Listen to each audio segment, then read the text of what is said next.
So friends, ಈಗ carpal tunnel ಸಿಂಡ್ರೋಮಲ್ಲಿ important movements ರಿಸ್ಟಿಗೆ ಮಾಡೋದು ಅಥವಾ ನರ್ವ್ ಸ್ಟ್ರೆಚಿಂಗ್ ಮಾಡೋದು ಏನಿದೆ ಅದಕ್ಕೆ ನಾವು ಟೋಟಲ್ 4 ಪಾರ್ಟ್ಸಲ್ಲಿ ಡಿವೈಡ್ ಮಾಡ್ಕೊಳ್ಬಹುದು. ಒಂದು ಪ್ರಾಪರ್ ಮಿಕ್ಯಾನಿಸಮ್ ಆಫ್ ರಿಸ್ಟ್, ಎರಡನೇದು ಅಲ್ಲಿ ಇರೋ ಮಸಲ್ಸು ಮತ್ತು ಸಾಫ್ಟ್ ಟಿಶ್ಯೂ ಸ್ಟ್ರೆಚಿಂಗು, ಮೂರನೇದು ಇಂಪಾರ್ಟೆಂಟ್ ಎಕ್ಸಸೈಸ್ ಅಂದರೆ ನರ್ವ್ ಮೊಬಿಲೈಸೇಷನು, ನಾಲ್ಕನೇದು ಗ್ರೂಪ್ ಏನಿದೆ ಅದು ಎಸೆಸರಿ ಮಸಲ್ಸ್ ಅಥವಾ ನರ್ವ್ಸ್ ಸ್ಟ್ರೆಚಿಂಗ್ ಮಾಡೋದು ಅಂತ ಹೇಳ್ತೀವಿ. ಸೊ ಈಗ ಫಸ್ಟು ಆ ಮಿಕ್ಯಾನಿಸಮ್ ರಿಸ್ಟಿಂದು ನಾವು ಯಾವಾಗ ವರ್ಕ್ ಮಾಡ್ತೀವಿ ಮನೆಯಲ್ಲಿ ಕೆಲವೊಂದು ಗೂಡ್ಸೋದು ಆ್ಯಕ್ಷನ್ಸ್ ಇದೆ ಅಥವಾ ಒರೆಸೋದು ಆ್ಯಕ್ಷನ್ ಇದೆ, ಆ ಎಲ್ಲ ಮೂಮೆಂಟ್ಸಲ್ಲಿ ಯಾವಾಗ ರಿಪೀಟೆಡ್ ಆಗಿ ರಿಸ್ಟ್ ಮೂಮೆಂಟ್ ಆಗುತ್ತೆ ಆವಾಗ ಆ ಟೆಂಡನಿಗೆ ಒಳಗೆ ಫ್ರಿಕ್ಷನ್ ಜಾಸ್ತಿ ಆಗಿ ಸ್ವೆಲ್ಲಿಂಗ್ ಜಾಸ್ತಿ ಆಗೋ ಚಾನ್ಸಸ್ ಇರುತ್ತೆ. ಅದಕ್ಕೆ ನಾವು ರಿಪೀಟೆಡ್ ಸ್ಟ್ರೈನ್ ಇಂಜರಿ ಅಂತ ಹೇಳ್ತೀವಿ. ಹಾಗೂ ಕೆಲವು ಆ್ಯಕ್ಷನ್ಸಲ್ಲಿ ಲೈಕ್ ಕಂಪ್ಯೂಟರ್ ಆಪ್ರೇಟರ್ಸಿಗೆ ಎಕ್ಸಾಕ್ಟ್ ಲೆವೆಲಲ್ಲಿ ಆ ಕೀಪ್ಯಾಡ್ ಇಲ್ಲ ಅಂದರೂ ರಿಸ್ಟು ರಾಂಗ್ ಪೊಸಿಷನಲ್ಲಿ ಆಗಿ ಉಳಿತದೆ. ಆವಾಗ ನರ್ವ್ ಮೀಡಿಯನ್ ನರ್ವ್ ಮೇಲೆ ಮತ್ತು ಟೆಂಡನ್ ಮೇಲೆ ಕಂಪ್ರೆಷನ್ ಆಗೋದು ಚಾನ್ಸಸ್ ಜಾಸ್ತಿ ಇರುತ್ತೆ. ಸೊ ಈ ಥರ ಏನಾದರೂ ಲಕ್ಷಣ ಆಗ್ಲಿಕ್ಕೆ ಶುರು ಆಗಿದೆ ಅಂದರೆ ನಾನು ಮೊದಲೇ ನಿಮಗೆ ಹೇಳಿದ ಪ್ರಕಾರ ಆ ಕಾರ್ಪಲ್ ಟನಲ್ ಬ್ರೇಸ್ ಏನಿದೆ ಅದು ಹಾಕೊಂಡು ನೀವು ಈ ಥರ ವರ್ಕ್ ಮಾಡಿದರೆ ನೀವು ನಿಮ್ಮ ರಿಸ್ಟ್ ನ್ಯೂಟ್ರಲ್ ಪೊಸಿಷನ್ಸಲ್ಲೇ ವರ್ಕ್ ಮಾಡುವಾಗನೂ ಕೂಡ ಯೂಸ್ ಮಾಡ್ಕೊಳ್ಬಹುದು. ಇಲ್ಲ ನಿಮ್ಮದು ಆ ಡೆಸ್ಕ್ ಅಥವಾ ಟೇಬಲ್ ಹೈಟ್ ಏನಿದೆ ಅದನ್ನು ಕೂಡ ಅಡ್ಜಸ್ಟ್ ಮಾಡಿದರೆ ರಿಸ್ಟಿಗೆ ಕಂಪ್ರೆಷನ್ಸ್ ಆಗೋದು ಚಾನ್ಸಸ್ ಕಡಿಮೆ ಆಗ್ತದೆ. So second important part stretching exercise, ಈ ರಿಸ್ಟ್ ಸುತ್ತಲೂ ಮಸಲ್ಸ್ ಏನಿದೆ ಅದಕ್ಕೆ ರಿಲೀಸ್ ಮಾಡೋದು ಅಂತ. ಸೊ ಯಾವಾಗಲೂ ನಾವು ವಾರ್ಮಪ್ಪಿಂದ ಶುರು ಮಾಡಬಹುದು. ಸೊ ಯಾಕಂದರೆ ಆ ಪೋರ್ಷನಿಗೆ ಆಲ್ರೆಡಿ ನಮಗೆ ಪೇನ್ ಆಗಿರ್ತದೆ, ಸ್ವೆಲ್ಲಿಂಗ್ ಇರುತ್ತೆ. ಸೊ ನೀವು ಸಡನ್ ಆಗಿ ಸ್ಟ್ರೆಚ್ ಎಲ್ಲ ಶುರು ಮಾಡಿಬಿಟ್ರೆ ಪೇನ್ ಜಾಸ್ತಿ ಆಗೋದು ಸಾಧ್ಯ ಇರ್ತದೆ. ಸೊ ಅದಕ್ಕೆ ಫಸ್ಟ್ ಮೊಬಿಲೈಸೇಷನ್ ಮೂಮೆಂಟ್ಸ್ ಅಥವಾ ವಾರ್ಮಪ್ ಮೂಮೆಂಟ್ಸ್ ಏನಿದೆ ಅದು ನಿಮಗೆ ಎಲ್ಲರಿಗೆ ಗೊತ್ತಿರ್ತದೆ. ಒಂದು ರಿಸ್ಟ್ ರೊಟೇಷನ್ ಮಾಡೋದು ಬೇಡ, ಅದು ಬಿಟ್ಟು 4 ಡೈರೆಕ್ಷನ್ಸ್ ಮೂಮೆಂಟ್ ಮಾಡಬಹುದು.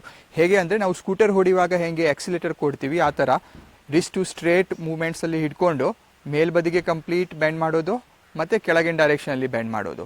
ಹಾಲ್ಟ್ ಮಾಡೋದು ಅವಶ್ಯಕತೆ ಇಲ್ಲ, ಅದು ನೀವು ಮಧ್ಯದಲ್ಲಿ ಎಲ್ಲೋ ಹೋಲ್ಡ್ ಮಾಡೋ ಅವಶ್ಯಕತೆ ಇಲ್ಲ. ಫ್ರೀಯಾಗಿ ಅರೌಂಡ್ 10-15 ರಿಪಿಟೇಷನ್ಸ್ ಈ ಥರ ಮೂಮೆಂಟ್ಸ್ ಮಾಡ್ಕೊಳ್ಬಹುದು. ಅದು ರಿಸ್ಟ್ ಒಳಗೆ ಆಗಿರೋದು ಟೈಟ್ನೆಸ್ಸು ಅದೆಲ್ಲ ಕಡಿಮೆ ಆಗುತ್ತೆ. ಇದು ಮಾರ್ನಿಂಗ್ ಎದ್ದಿದ್ದ ಕೂಡಲೇ ನಿಮಗೆ ಮಾಡಿದರೆ ಮತ್ತು ಅನುಕೂಲ ಆಗ್ಬೋದು. First moment. ಎರಡನೇ ಮೂಮೆಂಟ್ ಅಂದರೆ ರಿಸ್ಟು ಹೀಗೆ ಸೈಡಿಗೆ ಬೆಂಡ್ ಮಾಡಿಟ್ಕೊಡ್ರಿ. ಹೀಗೆ ಮಾಡಿಕೊಂಡು ಮತ್ತು ಪುನಃ ಅದೇ ಥರ ಅಪ್ ಆ್ಯಂಡ್ ಡೌನ್ ಮೂಮೆಂಟ್ಸು. ಇದನ್ನು ಕೂಡ ಸೈಡ್ ಒಳಗೆ ಈ ರಿಸ್ಟ್ ಸೈಡಿಗಿರೋದು ಟಿಶ್ಯೂಸ್ ಎಲ್ಲ ಪೇನ್ ಆಗಿ ಸ್ಟಿಫ್ನೆಸ್ ಆಗ್ತಾ ಇದ್ದರೆ ಈ ಆ್ಯಕ್ಷನ್ಸ್ ಮಾಡಿದ ಕೂಡಲೇ ತಕ್ಷಣ ಪೇನು ಕಡಿಮೆ ಆಗಲಿಕ್ಕೆ ಅಥವಾ ಟೈಟ್ನೆಸ್ ಏನಿದೆ ಅದು ಕಡಿಮೆ ಮಾಡಲಿಕ್ಕೆ ಸಾಧ್ಯ ಆಗ್ತದೆ. ಇದು ಜಸ್ಟ್ ವಾರ್ಮಪ್ ಇದೆ. ಸಪೋಸ್ ಏನು ಪೇನ್ ಜಾಸ್ತಿ ಇದೆ ಅಥವಾ ತುಂಬಾ ಇರಿಟೇಷನ್ ಆಗ್ತಾ ಇದೆ ಅಥವಾ ತುಂಬ ಸ್ಟಿಫ್ನೆಸ್ ಅನಿಸ್ತಾ ಇದ್ದರೆ ಬೆಳಿಗ್ಗೆ ಎದ್ದ ಕೂಡಲೇ ಸ್ವಲ್ಪ ಟೈಮು ಕೈ ಬಿಸಿ ನೀರಲ್ಲಿ ಹಾಕ್ಕೊಳ್ರಿ. ಸ್ವಲ್ಪ ಒಳಗೆ ಬ್ಲಡ್ ಸರ್ಕ್ಯುಲೇಷನ್ಸ್ ಇಂಪ್ರೂವ್ ಆಗುತ್ತೆ. ಆ ಹಾಟ್ ಇಫೆಕ್ಟಿಗೆ ಸ್ವಲ್ಪ ಮಸಲ್ಸ್ ಒಳಗೆ ರಿಲೀಸ್ ಆಗಿರುತ್ತೆ. ಅದ ನಂತರ ನೀವು ಮೂಮೆಂಟ್ಸ್ ಮಾಡಿದರೆ ಮತ್ತು ಡಿಸ್ಕಂಫರ್ಟ್ ಕಡಿಮೆ ಆಗ್ತದೆ. ಈಗ ಮೇನ್ ಇಂಪಾರ್ಟೆಂಟ್ ಎಕ್ಸಸೈಸಸ್ಸು, ಈಗ ರಿಸ್ಟ್ ಜಾಯಿಂಟ್ಸ್ ಅಲ್ಲಿರೋದು ಎಸ್ಪೆಷಲಿ ಆ ಫ್ಲೆಕ್ಸಾರ್ ಗ್ರೂಪ್ ಅಂತ ಹೇಳ್ತೀವಿ. ಈ ಕಡೆ ಇರೋದು ರಿಸ್ಟ್ ಹೀಗೆ ಬೆಂಡ್ ಮಾಡ್ಕೊಳ್ಳಿಕ್ಕೆ ಇರೋ ಮಸಲ್ಸ್ ಗ್ರೂಪ್ ಏನಿದೆ ಅದಕ್ಕೆ ನಾವು ರಿಸ್ಟ್ ಫ್ಲೆಕ್ಸಾರ್ ಮಸಲ್ಸ್ ಅಂತ ಹೇಳ್ತೀವಿ. ಅದು ಸ್ಟ್ರೆಚ್ ಮಾಡಬೇಕಾಗ್ತದೆ. ಅದು ಸ್ಟ್ರೆಚ್ ಮಾಡೋದು ಹೇಗೆ ಅಂದರೆ ಕೈ ನಿಮ್ಮದು ಹೀಗೆ ಸ್ಟ್ರೇಟ್ ಮಾಡಿಕೊಡ್ರಿ ಆಗತ್ತಷ್ಟು, ಅದರ ನಿಧಾನ ಕೆಳಗಿನ ಡೈರೆಕ್ಷನಲ್ಲಿ ಬೆಂಡ್ ಮಾಡ್ಕೊಳ್ಬಹುದು. ಹೀಗೆ ಮಾಡುವಾಗ ಇಲ್ಲಿ ರಿಸ್ಟ್ ಫ್ಲೆಕ್ಸಾರ್ ಗ್ರೂಪ್ ಸ್ಟ್ರೆಚ್ ಆಗುತ್ತೆ. ಇಲ್ಲ ನೀವು ಹೀಗೆ ರಿವರ್ಸ್ ಡೈರೆಕ್ಷನ್ಸಲ್ಲಿನೂ ಕೂಡ ಸ್ಟ್ರೆಚ್ ಮಾಡ್ಕೊಳ್ಬಹುದು. ಹೀಗೆ ಮೇಲಿನ ಡೈರೆಕ್ಷನ್ಸಿಗೆ ಸ್ಟ್ರೆಚ್ ಮಾಡಿದ್ರೂ ಈ ಪೋರ್ಷನಲ್ಲಿ ಇರೋದು ಮಸಲ್ಸು ಟೆಂಡನ್ನು ನಿಧಾನ ಸ್ಟ್ರೆಚ್ ಆಗ್ತಾ ಬರ್ತದೆ. ಈಗ ಇಷ್ಟು ಮಾಡುವಾಗ ನಿಮಗೆ ಇಲ್ಲಿ ಡಿಸ್ಕಂಫರ್ಟ್ ಆಗ್ತಾ ಇದ್ದರೆ ಇದೇ ಪೊಸಿಷನಲ್ಲಿ ಅರೌಂಡ್ 10-15 ಸೆಕೆಂಡ್ಸ್ ಹಾಲ್ಟ್ ಮಾಡಿ ಅದರ ನಂತರ ರಿಲೀಸ್ ಮಾಡ್ಬೋದು. ಈ ಥರ 5 to 10 ಟೈಮ್ಸ್ ಮಾಡೋಕ್ಕೆ ಸಾಧ್ಯ ಆಗ್ತದೆ. ಸಪೋಸ್ ಹೀಗೆ ಮಾಡಿದ್ರೂ ನಿಮಗೆ ಅಷ್ಟು ಪ್ರಮಾಣದಲ್ಲಿ ಸ್ಟ್ರೆಚ್ ಸಿಗ್ತಾ ಇಲ್ಲ ಅಂತ ಅನಿಸಿದರೆ ನೀವು ಆಪೋಸಿಟ್ ಹ್ಯಾಂಡಿಂದ ಸಪೋರ್ಟ್ ತಗೊಂಡು ನಿಧಾನ ಬೇಳು ಹಿಂದಿನ ಡೈರೆಕ್ಷನ್ಸಲ್ಲಿ ಬ್ಯಾಂಡ್ ಮಾಡಬಹುದು. ಇದು ಮತ್ತು ಹೆಚ್ಚಿನ ಪ್ರಮಾಣದಲ್ಲಿ ಅಥವಾ ಅಡ್ವಾನ್ಸ್ ಲೆವೆಲ್ ಸ್ಟ್ರೆಚಿಂಗ್ ಮಾಡಿ ಕೊಡುತ್ತೆ.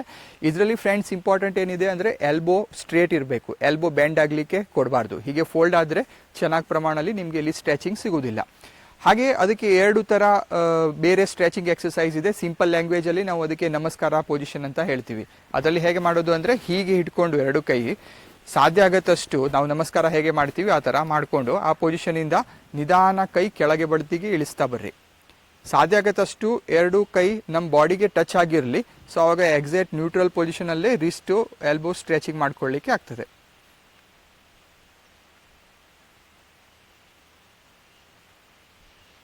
ಈ ಪೊಸಿಷನ್ ರೆಗ್ಯುಲರ್ ಆಗಿ 2 to 5 times around 10 seconds hold ಮಾಡಿ ರೆಗ್ಯುಲರ್ ಪ್ರಾಕ್ಟೀಸ್ ಮಾಡ್ಬೋದು. ಹಾಗೆ ರಿವರ್ಸ್ ನಮಸ್ಕಾರ, ಉಲ್ಟಾ ಕೆಳಗೆ ಬದಿಯಿಂದ ಕೈ ತಗೊಂಡು ಹೀಗೆ ಮೇಲಿನ ಡೈರೆಕ್ಷನ್ಸಿಗೆ ಬರಬೇಕು. ಅದನ್ನು ಕೂಡ regular 2 to 5 times around to 15 seconds halt ಮಾಡಿ ರಿಲೀಸ್ ಮಾಡ್ಬೋದು. ಈಗ ನಿಮ್ಗೆ ಏನು ಸ್ಟ್ರೆಚಿಂಗ್ ಎಕ್ಸಸೈಸ್ ತೋರಿಸ್ತಾ ಇದ್ದೀನಿ ಅದು ಆಲ್ರೆಡಿ ಸ್ವೆಲ್ಲಿಂಗ್ ಇರೋದು ಮಸಲ್ಸ್ ಸಂಬಂಧಪಟ್ಟಿದೆ. ಆಗಿದ್ದಕ್ಕೆ ಕೆಲವು ಟೈಮ್ ಎಕ್ಸಸೈಸ್ ಮಾಡುವಾಗ ಪೇನ್ ಜಾಸ್ತಿ ಆಗೋದು ಅಥವಾ ಕೆಲವು ಟೈಮ್ ಮತ್ತು ಡಿಸ್ಕಂಫರ್ಟ್ ಹೆಚ್ಚು ಅನಿಸೋದು ಸಾಧ್ಯತೆ ಇದೆ. ಸೊ ಆ ಥರ ಏನಾದರೂ ಲಕ್ಷಣ ಆದರೆ ತಕ್ಷಣ ನೀವು ಆ ಎಕ್ಸಸೈಸ್ ಸ್ಟಾಪ್ ಮಾಡಿಕೊಡ್ರಿ. ಐಸ್ ಅಪ್ಲಿಕೇಶನ್ಸ್ ಅಥವಾ ಹೀಟ್ ಅಪ್ಲಿಕೇಶನ್ಸ್ನು ಕೂಡ ಅದ್ರ ಜೊತೆಗೆ ಮಾಡ್ಕೊಳ್ಬಹುದು. ಸೊ ಇದು ಮಸಲ್ ಸ್ಟ್ರೆಚಿಂಗ್ ಸಂಬಂಧಪಟ್ಟು ನಾನು ಎಕ್ಸ್ಪ್ಲನೇಷನ್ ಕೊಟ್ಟಿದ್ದೀನಿ. ಈಗ ಮೂರನೇ ಇಂಪಾರ್ಟೆಂಟ್ ಪಾರ್ಟು ನರ್ವ್ ಮೊಬಿಲೈಸೇಷನ್.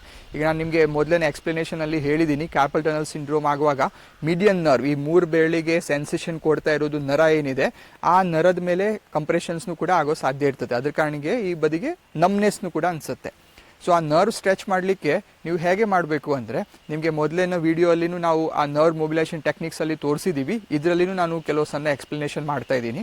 ಅದು ಮಾಡುವಾಗ ನಿಮ್ಮದು ಕೈ ಫಸ್ಟು ಈ ಥರ ಸೈಡಿಗೆ ಎತ್ಕೊಳ್ರಿ.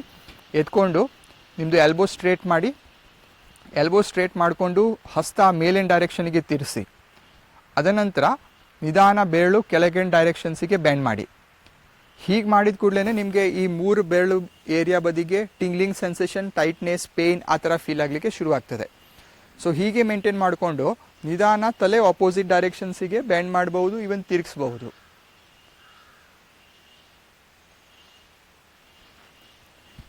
ಈ ರೀತಿ ಅರೌಂಡ್ 5 to 10 ಟೈಮ್ಸ್ ನೀವು ನಿಧಾನ ನರ್ವ್ ಸ್ಟ್ರೆಚ್ ಮಾಡಬಹುದು.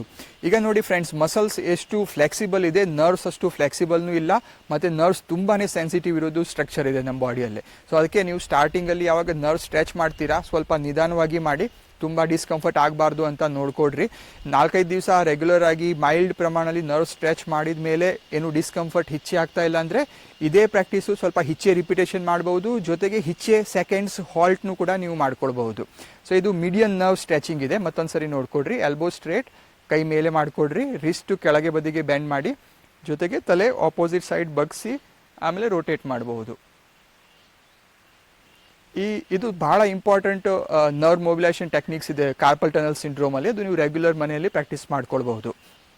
ಇದ್ರ ಜೊತೆಗೆ ನಾನು ಮೊದಲೇ ನಿಮಗೆ ಹೇಳಿದ ಪ್ರಕಾರ ಫೋರ್ತ್ ಇಂಪಾರ್ಟೆಂಟ್ ಪಾರ್ಟ್ ಅಂದರೆ ಯಾವಾಗ ಈ ಕಾರ್ಪಲ್ ಟನಲ್ ಸಿಂಡ್ರೋಮ್ಸ್ ಬರುತ್ತೆ ಅದ್ರ ಜೊತೆಗೆ ನಾವು ಕಾಮನ್ ಆಗಿ ನೋಡಿರೋದು 2 ಮಸಲ್ಸ್ ಟೈಟ್ನೆಸ್ ಆಗಿರ್ತಾ ಇದೆ. ಅದು ಮೇನ್ ಡೈರೆಕ್ಟ್ ಈ ಕಾರ್ಪಲ್ ಟನಲ್ ಸಿಂಡ್ರೋಮಿಗೆ ಸಂಬಂಧಪಟ್ಟಿದ್ದಲ್ಲ, ಆದರೂ ಅದಕ್ಕೆ ಕನೆಕ್ಷನ್ಸ್ ಇದೆ ಅಂತ ಹೇಳಿ ಕೆಲವು ರಿಸರ್ಚಲ್ಲಿ ಪ್ರೂವ್ ಆಗಿದೆ. ಅದರಲ್ಲಿ ಇರೋದು 2 ಮಸಲ್ಸ್ ಅಂದರೆ ಒಂದು ಸ್ಕೆಲೆನೈ ಮಸಲ್ಸ್ ಅಂತ ಹೇಳ್ತೀವಿ, ಅದು ನಮ್ಮ ನೆಕ್ ಏರಿಯಲ್ಲಿ ಇರುತ್ತೆ, ಮತ್ತು ಒಂದು ಪೆಕ್ಟೋರಾಲಿಸ್ ಮಸಲ್ಸು, ಈ ಪೋರ್ಷನ್ಸ್ ಮಸಲ್ಸ್.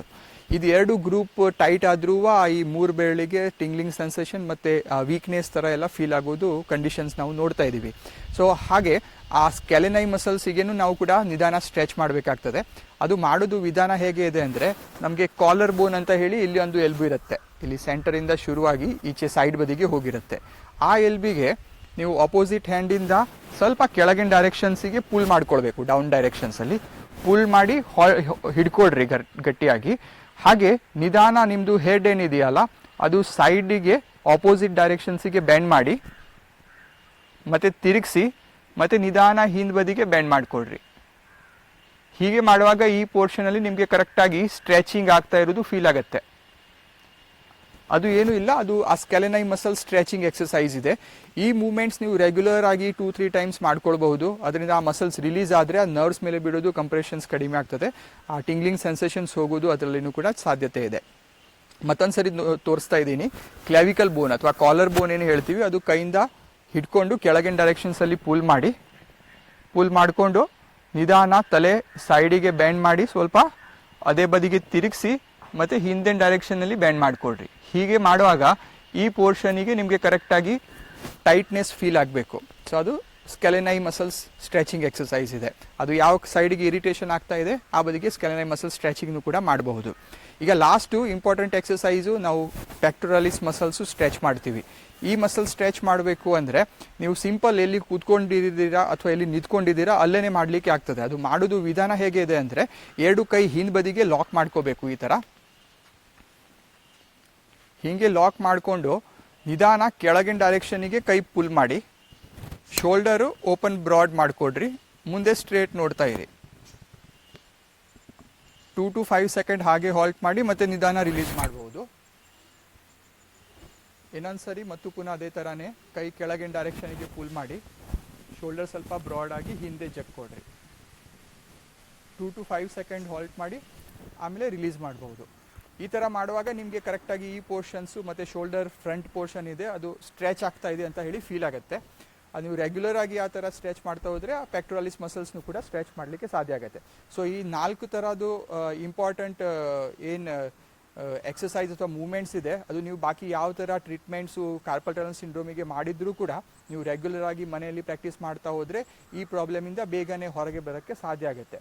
ಸೊ ನಿಮಗೆ ಇವತ್ತಿನ ಪ್ರೋಗ್ರಾಮಲ್ಲಿ ಕಾರ್ಪಲ್ ಟನಲ್ ಸಿಂಡ್ರೋಮ್ ಏನೇನಿದೆ, ಯಾವ ಥರ ಆಗುತ್ತೆ ಮತ್ತು ಅದಕ್ಕೆ ಇರೋದು ಎಕ್ಸಸೈಸಸ್ ಏನಿದೆ ಅದ್ರ ಬಗ್ಗೆ ನಿಮಗೆ ಇನ್ಫಾರ್ಮೇಷನ್ಸ್ ಕೊಟ್ಟಿದ್ದೀನಿ.